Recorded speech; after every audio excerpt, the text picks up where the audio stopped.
Hi, I'm Nancy. The story I will share with you today is A Walk in Amnesia by O. Henry. This story follows a lawyer named Elwyn Bellford who is overworked and exhausted. His doctor warns him about amnesia. One day Bellford disappears and turns up in New York with no memory of his identity. He calls himself Edward Pinkhammer and enjoys his newfound freedom. Eventually his doctor and wife track him down, but Bellford throws away symbolic white roses, signaling he remembers but wants to move on. The story explores themes of responsibility, escape, and finding balance in life. Let's start the story right away. A Walk in Amnesia. That morning, my wife and I said our usual goodbyes. She left her second cup of tea, and she followed me to the front door. She did this every day. She took from my coat a hair which was not there, and she told me to be careful. She always did this. I closed the door, and she went back to her tea. I am a lawyer, and I work very hard. My friend, Doctor Volney, told me not to work so hard. "You'll be ill," he said. "A lot of people who work too hard get very tired, and suddenly they forget who they are. They can't remember anything.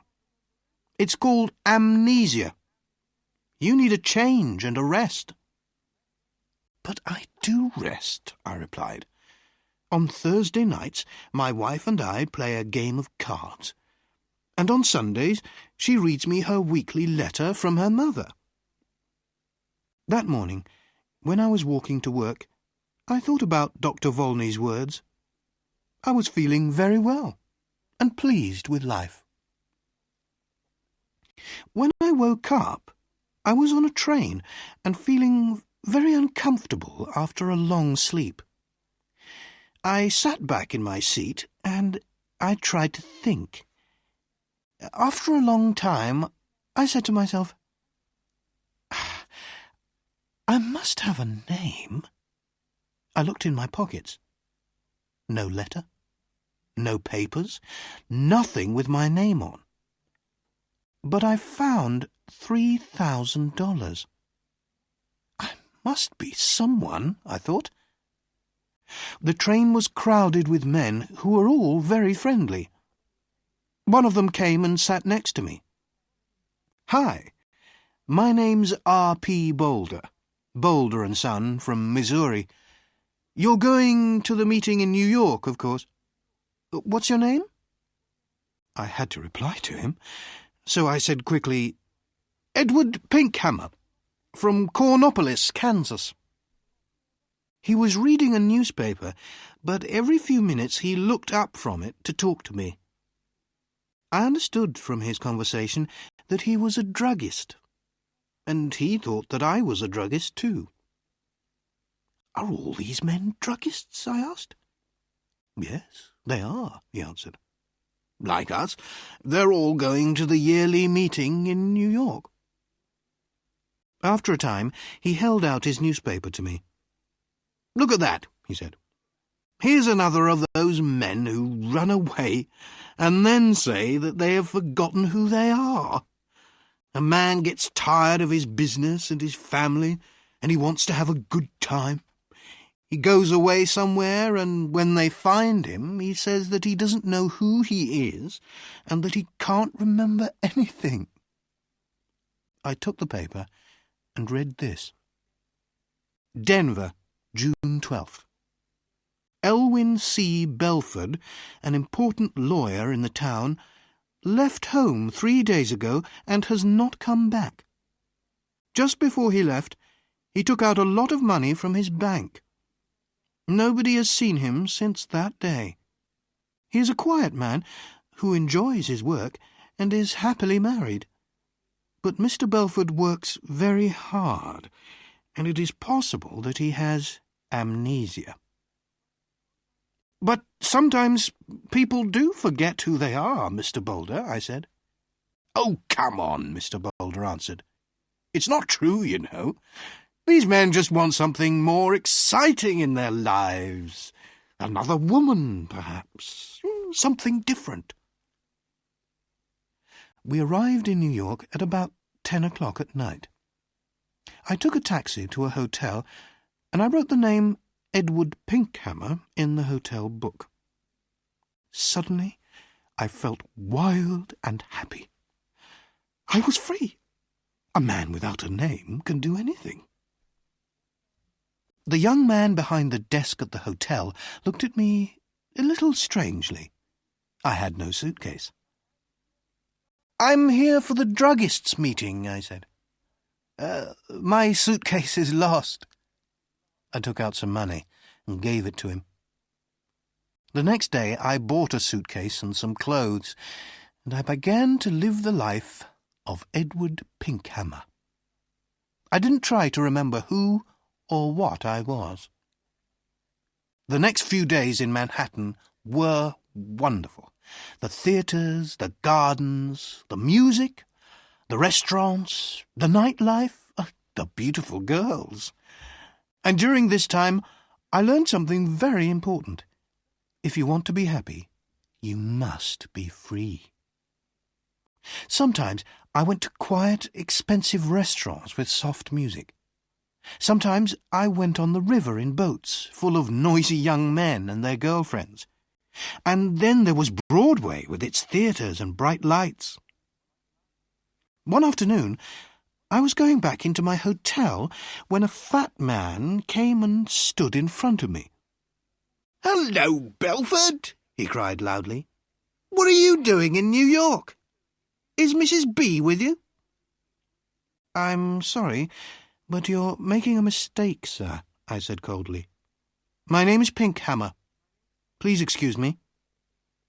The man moved away in surprise, and I walked over to the desk. Behind me, the man said something about a telephone. "Give me my bill," I said to the man behind the desk, "and bring down my suitcase in half an hour."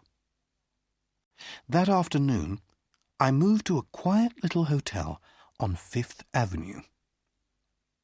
One afternoon, in one of my favourite restaurants on Broadway, I was going to my table when somebody pulled my arm. "Mr. Bellford!" a sweet voice cried. I turned quickly and saw a woman who was sitting alone. She was about 30, and she had very beautiful eyes. "How can you walk past me like that?" she said. "Didn't you know me?" I sat down at her table. Her hair was a beautiful red-gold colour. "Are you sure you know me?" I asked. "No," she smiled. "I never really knew you." "Well, my name is Edward Pinkhammer," I said, "and I'm from Kansas." "So you haven't brought Mrs. Bellford with you, then?" she said, and she laughed. "You haven't changed much in 15 years, Elwyn." Her wonderful eyes looked carefully at my face. "No," she said quietly. "You haven't forgotten. I told you that you could never forget." "I'm sorry," I answered, "but that's the trouble. I have forgotten. I've forgotten everything." She laughed. "Did you know that I married 6 months after you did? It was in all the newspapers." She was silent for a minute. Then she looked up at me again. "Tell me one thing, Elwyn," she said softly. "Since that night, 15 years ago, can you touch, smell, or look at white roses and not think of me?" "I can only say that I don't remember any of this," I said carefully. "I'm very sorry." I tried to look away from her. She smiled and stood up to leave. Then she held out her hand to me, and I took it for a second.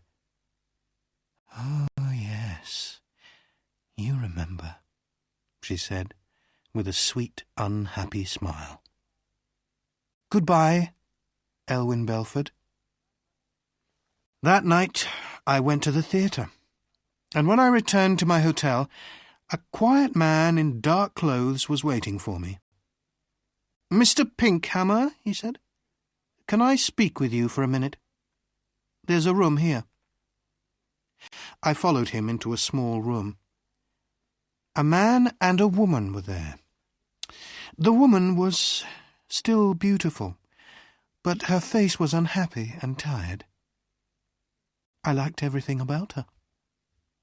The man, who was about 40, came to meet me. "Belford," he said, "I'm happy to see you again. I told you that you were working too hard. Now you can come home with us. You'll soon be all right." "My name," I said, "is Edward Pinkhammer. I've never seen you before in my life." The woman cried out, "Oh, Elwyn! Elwyn! I'm your wife!" She put her arms around me, but I pushed them away. "Oh, Doctor Volney, what is the matter with him?" the woman cried. "Go to your room," the doctor said to her. "You'll soon be well again." The woman left, and so did the man in the dark clothes. The man, who was a doctor, turned to me and said quietly, "Listen, your name is not Edward Pinkhammer." "I know that," I replied, "but a man must have a name." "Why not Pinkhammer?" "Your name," the doctor said, "is Elwyn Bellford. You are one of the best lawyers in Denver, and that woman is your wife." "She's a very fine woman," I said, after a minute. "I love the colour of her hair." "She's a very good wife," the doctor replied. "When you left 2 weeks ago, she was very unhappy. Then we had a telephone call from a man who saw you in a hotel here." "I think I remember him," I said. "He called me Belford. Excuse me, but who are you?" "I'm Bobby Volney. I've been your friend for 20 years and your doctor for 15 years. Elwyn, try to remember." "You say you're a doctor," I said. "How can I get better? Does amnesia go slowly or suddenly?" "Sometimes slowly, sometimes suddenly." "Will you help me, Dr. Volney?" I asked. "Old friend," he said, "I'll do everything possible." "Very well. And if you're my doctor, you can't tell anybody what I say?" "Of course not," Dr. Volney answered. I stood up. There were some white roses on the table. I went over to the table, picked up the roses, and threw them far out of the window. Then I sat down again. "I think it will be best, Bobby," I said, "to get better suddenly. I'm a little tired of it all now. Go and bring my wife Marion in now." "But, oh, Doctor," I said with a happy smile. "Oh, my good old friend. It was wonderful." Well, the story comes to an end here, but you mustn't stop here. Vocabulary is a fundamental aspect of English proficiency. I have compiled a list of challenging words from this story, along with their English definitions and example sentences used in the story. Let's get started right away. Druggist. A druggist is another term for a pharmacist, someone who prepares and sells medicinal drugs. I understood from his conversation that he was a druggist, and he thought that I was a druggist, too. Amnesia. Amnesia is a condition where someone cannot remember information about their past or identity. But Mr. Belford works very hard, and it is possible that he has amnesia. Wed. To wed means to marry someone in a wedding ceremony. He'll soon be wed again. Yearly. Yearly means something that happens annually, once every year.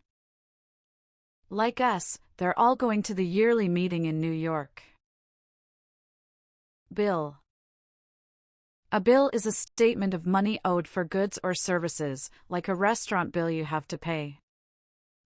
Give me my bill, I said to the man behind the desk, and bring down my suitcase in half an hour. Noisy.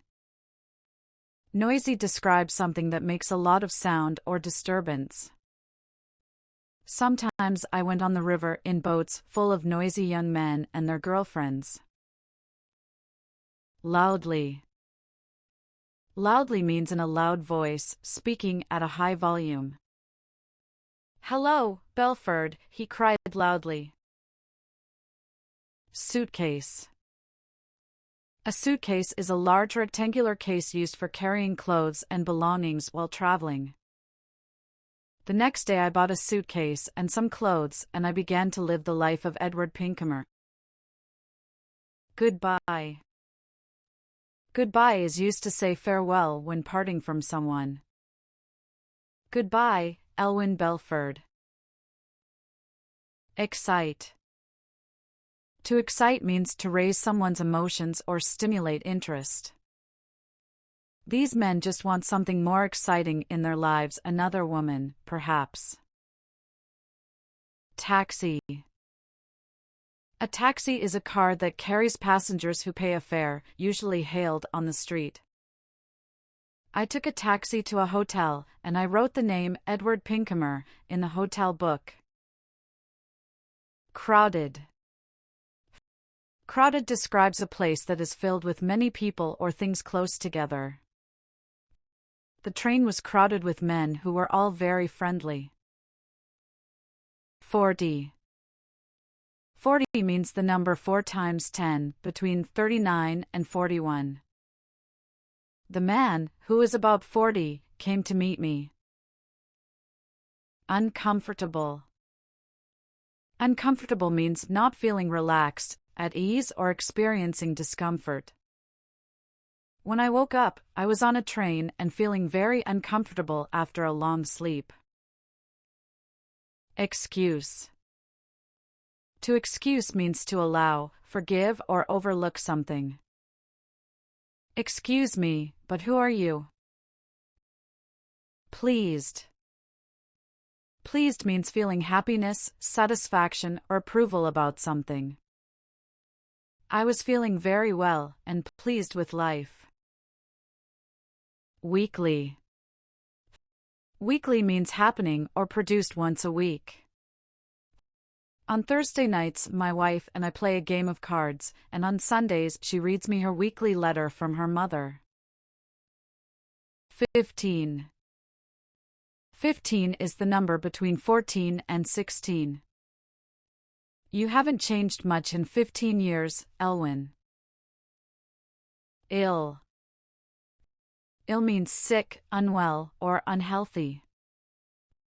You'll be ill, he said. 30. 30 is the number between 29 and 31. She was about 30 and she had very beautiful eyes. Friendly. Friendly describes someone pleasant, kind, and approachable in nature. The train was crowded with men who were all very friendly. Fifth. Fifth means the ordinal number after fourth. That afternoon I moved to a quiet little hotel on Fifth Avenue. Smell. Smell means to detect an odor or scent using the nose. Since that night 15 years ago, can you touch, smell, or look at white roses and not think of me? Usual. Usual means typical, normal, or customary. That morning my wife and I said our usual goodbyes. Coat. A coat is an outer garment worn over indoor clothing for warmth. She took from my coat a hair which was not there, and she told me to be careful. Hello. Hello is a greeting used when meeting someone. Hello, Bellford, he cried loudly. Reply. To reply means to respond with an answer to something said or asked. I had to reply to him, so I said quickly, Edward Pinkhammer from Cornopolis, Kansas. Tea.